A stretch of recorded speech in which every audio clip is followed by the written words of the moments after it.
नमस्ते, मैं हूं सुदीप्ता। मसाला चाय पर आपका बहुत बहुत स्वागत है। किताबों के शौकीन हैं, हिंदी किताबें पढ़ना पसंद है तो ये चैनल आपके लिए है।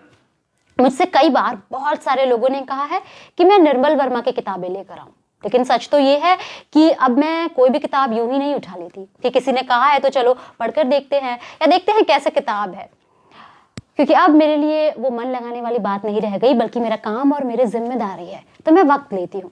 यही वजह है कि निर्मल वर्मा को मैंने इतनी देर से पढ़ना शुरू किया। वे दिन उनकी पहली किताब रही मेरे लिए। निर्मल वर्मा का ये प्रथम प्रकाशित उपन्यास भी है। और आज जो समीक्षा मैं लेकर आई हूँ इस किताब की, जिसे मैंने किंडल पे पढ़ा, वो आपको एक ऐसे पाठक का नजरिया बताएगी जिसने उन्हें पहली बार पढ़ा। और क्योंकि पहली बार पढ़ा, इसीलिए मैं उनके लिखे की उन्हीं के लिखे से तुलना भी नहीं करूंगी। और बेशक समीक्षा, विश्लेषण और मूल्यांकन जैसे शब्दों से मतलब न होते हुए भी अगर आप सिर्फ एंजॉय करने के लिए किताबें पढ़ते हैं, खुश रहने के लिए किताबें पढ़ते हैं, तो मैं आपको बताऊंगी कि निर्मल वर्मा को पढ़ना, उनमें डूब जाना कैसा अनुभव हो सकता है। वे दिन प्राग में रहने वाले एक हिंदुस्तानी छात्र की कहानी है जो अपनी सर्दियां अपने लिए कोई नौकरी तलाशने में गुजार रहा है। और उसकी तलाश जल्द पूरी होती है क्योंकि एक टूरिस्ट एजेंसी की तरफ से अपने कुछ मेहमानों के लिए उसे अनुवादक का काम मिल जाता है। यहाँ इंदिवर, जो कि इस पुस्तक का नायक है, रायना से मिलता है। अब वो रायना का ट्रांसलेटर है। उसे प्राग में घुमाना है और वहां की बातें उसे ट्रांसलेट करके बतानी है। महज चंद दिनों की मुलाकात है, लेकिन इस थोड़े से वक्त में ही दोनों के बीच एक रिश्ता पनप जाता है। इसे शिद्दत वाली मोहब्बत तो नहीं कहेंगे, लेकिन ये एक ऐसा रिश्ता है जो साथ रहने भर का सुख जानता है। सिर्फ 3 दिनों की बात है और दोनों को पता है कि उन्हें अलग हो जाना है। अलग हो जाना, छूट जाना, दूर हो जाना, ये इस पुस्तक के भाव है। फ्रांस और मारिया की कहानी भी साथ चलती है। फ्रांस को चले जाना है, अकेले रह जाने का दुख, उदासी, एक सूनापन और प्राग की कड़ाकेदार ठंड एक दूसरे में घुलकर जैसे एकाकार हो जाते हैं।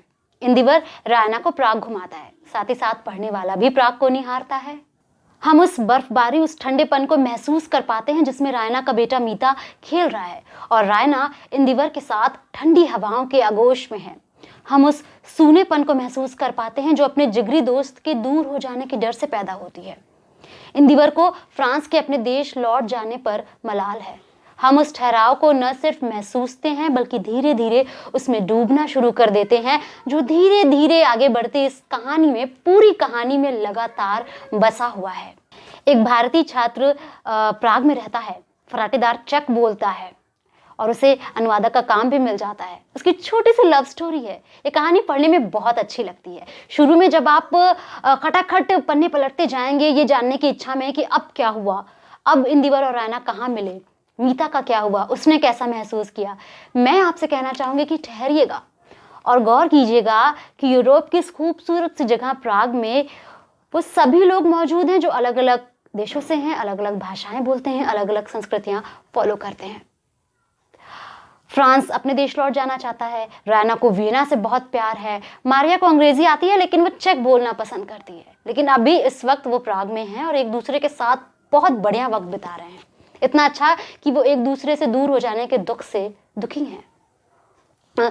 ये जो एक एहसास है, ये फील करने में कैसा है, इसे बयां करने के लिए मैं किताब की कुछ लाइनों का सहारा लेना चाहूंगी। एक जगह वो लिखते हैं, तुम कुछ लोगों को कुछ शहरों से जोड़ लेते हो, तुम अंत तक ये निर्णय नहीं कर सकते कि किसी एक के अलग होने पर दूसरा खाली हो जाएगा। लेखक ने प्राग में एक लंबा वक्त बिताया है और उनका ये परिचय उनके लिखे में नजर आता है। वो प्राग को जीते हैं। जैसे एक उपमा उन्होंने दी है, उन्होंने लिखा है कि रात के सफेद अंधेरे में उसका चेहरा भूल नहीं पाता, जैसे गिरजे के स्टेन ग्लास पर किसी संत की छाया।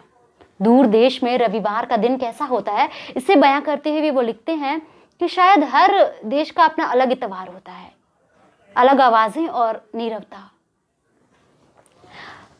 हर इतवार प्राग के गिरजे की घंटियों की आवाजें तिरती आती हैं। तुम सोते हुए भी उन्हें सुन सकते हो। उनमें चिमनियों का धुआं है, पतझड़ के सड़ते पत्तों की मृत्यु, नदी के बहते पानी की सरसराहट। दूसरे दिन दूसरे शहरों में होते हैं। इत्तेवार अपना सा होता है, पराए शहर में भी। कुछ किताबें हम उदासियों से निकलने के लिए पढ़ते हैं और कुछ किताबें उनमें डूब जाने के लिए। ये दूसरी वाली किताब है।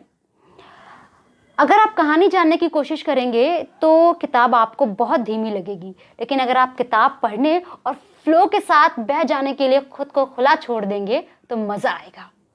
चंद लाइनें जिसे कहे बिना मुझसे रहा नहीं जाएगा और मेरी बात भी पूरी नहीं होगी। इस किताब की लाइनें वो कुछ यूँ हैं कि तुम बहुत से दरवाज़ों को खटखटाते हो, उन्हें खोलते हो और उनके परे कुछ नहीं होता जिंदगी भर।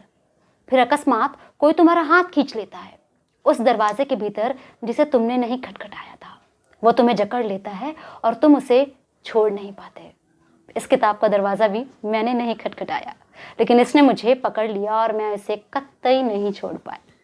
देखिए आपके साथ क्या होता है। किताब अगर आप किंडल पे पढ़ना चाहें तो किंडल अनलिमिटेड पर भी आपको मिल जाएगी, लेकिन अगर आप पेपर बैग चाहते हैं तो आप ऑर्डर कर सकते हैं। मैं जो लिंक दूंगी उससे अगर आप ऑर्डर करेंगे तो आप मसाला चाय को एक सहयोग भी करेंगे। तो अगर आपको लगता है कि मैं एक अच्छा काम कर रही हूँ, लोगों को हिंदी साहित्य की खूबसूरती से अवगत करा रही हूँ, तो आप वहाँ से ऑर्डर कर सकते हैं और मेरे चैनल को सब्सक्राइब करके भी मुझे सपोर्ट कर सकते हैं। इधर लाल रंग का बटन दिख रहा होगा, अगर अभी तक क्लिक नहीं किया है तो कर दीजिए। वीडियो अगर अच्छा लगा हो तो लाइक कीजिएगा, दोस्तों के साथ शेयर करना मत भूलिएगा। कमेंट में आप अपने विचार मुझे बता सकते हैं। अभी के लिए चलती हूँ, अगले वीडियो में जल्दी ही मिलूंगी एक नई किताब के साथ, कुछ नई बातों के साथ। तब तक के लिए अपना बहुत सारा ख्याल रखिएगा, किताबें पढ़ते रहिएगा। Tata, bye bye.